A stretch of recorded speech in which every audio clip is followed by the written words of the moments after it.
in the cities, in the towns and country. We work together. We are many races and religions and nationalities. We are the men and women of America. We are also the children of America. Children of the city and of the country. Light hair, light eyes. Dark hair, dark eyes. The children of America. The children of America. The infant, the youth, the old and the young. That's us. Her ancestors came over on the Mayflower, while he came himself from Italy. Both are people of America. American farmer, American farmer. The people of America. Housewife, businessman, weaver, blacksmith, Americans. A German doctor, a Swedish mailman, a Polish fireman, an Irish cop, Americans. We are the people of America, a mixture of the people of the world. America was discovered by the people of the world. Explorers of many nations charted the land and opened it to their people.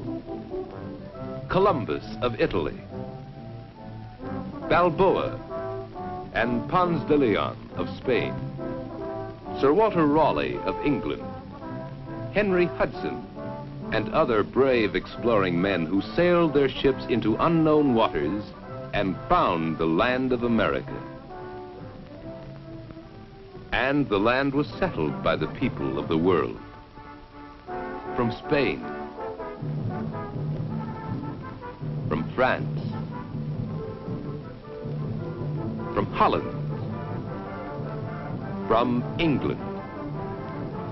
From England, many settled on the East Coast, where they grew in numbers and came to consider America their home. But styles change in 100 years, and ideas change. The children of the settlers became dissatisfied. They began to talk of freedom, to talk of winning freedom peacefully, or fighting for it. People of the world fought with them. Von Steuben, German. Pulaski, Pole. Lafayette, Frenchman. Washington, American. A battle won, a nation won, to join the other nations of the world who had given us the explorers, the settlers, the patriots, the founders of our nation.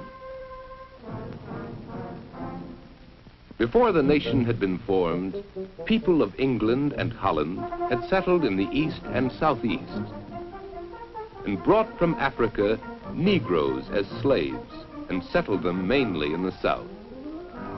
People of France had settled in the south and Midwest, and people of Spain had settled in the southwest.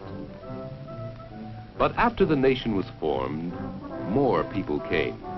People from North and Central Europe, especially from Ireland, Germany, and the Scandinavian countries, came to America in the early 1800s to the Midwest.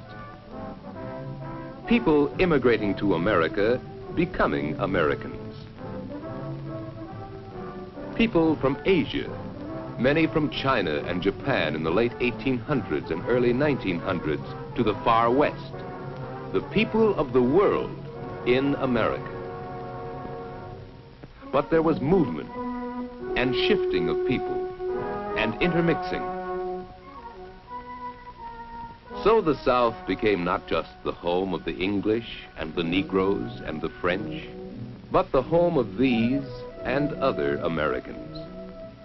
And the Midwest was not a land for only Northern Europeans to cultivate, not only for the French to farm, but a home for all Americans.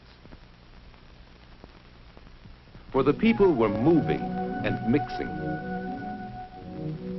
Railroads spanned the nation, joining the parts, helping to move and mix the people. Industry grew, and our great cities with it. People were needed to work in the cities and build them. So many more people came from Europe, from Eastern and Southern Europe, from Poland, from Russia, from the Balkans, and Central Europe, from Italy. Millions of people by the early 1900s from many countries to our country, to our cities, to work.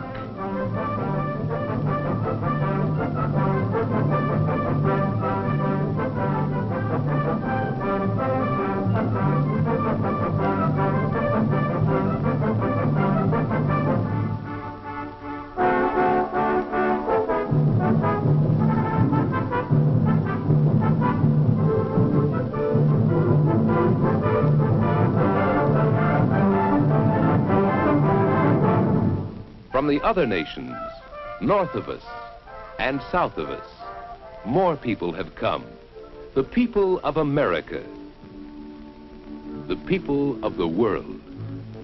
As the people of the world have filled our nation, they have contributed to it. The people of China and Japan have brought their architecture. The people of Spain and Mexico have brought their style. And we use the styles of the French. Much of that which is American is of the world. In sports, football from rugby, baseball from rounders, both English games. Tennis from Central Europeans, ice skating from Northern Europeans. Foods, spaghetti from the Italians, chili from the Spanish and Mexicans, corn from the American Indians. Then there's our language, the clothes we wear, the books we read. These and many more things that belong to the world are a part of the life of our nation. Yet from all these we have developed things which are uniquely American. American architecture, forms of steel and concrete and glass. American forms of dancing. American things, the movies, the jukebox, and ice cream cone. Hot dogs, the 4th of July, Thanksgiving Day, Mother's Day. These are some of the things we share as Americans, for we have become Americans through this process of sharing. We Americans are something new, and new generations of us are developing. Playing together, growing together, learning together. We share our many races and religions and nationalities, and we come out the people of America. As we grow older, we work together as Americans and relax together. We share the things the people of the world have come here to find, things we cherish, our form of government, our justice, our elective system, the abundance of food from the fertile soil, the opportunities for jobs and businesses, freedom of speech to say what we believe in many ways, freedom to hear what we want, freedom to worship as we choose. These freedoms we share as Americans. As Americans, we have cultivated the land and raised the food to feed the people. And we have built the cities that run the business of the people. The whole world has contributed its people, and its people have become Americans. America is a land whose people shared what they knew and worked together. America has benefited, and we have benefited. We are the people of America.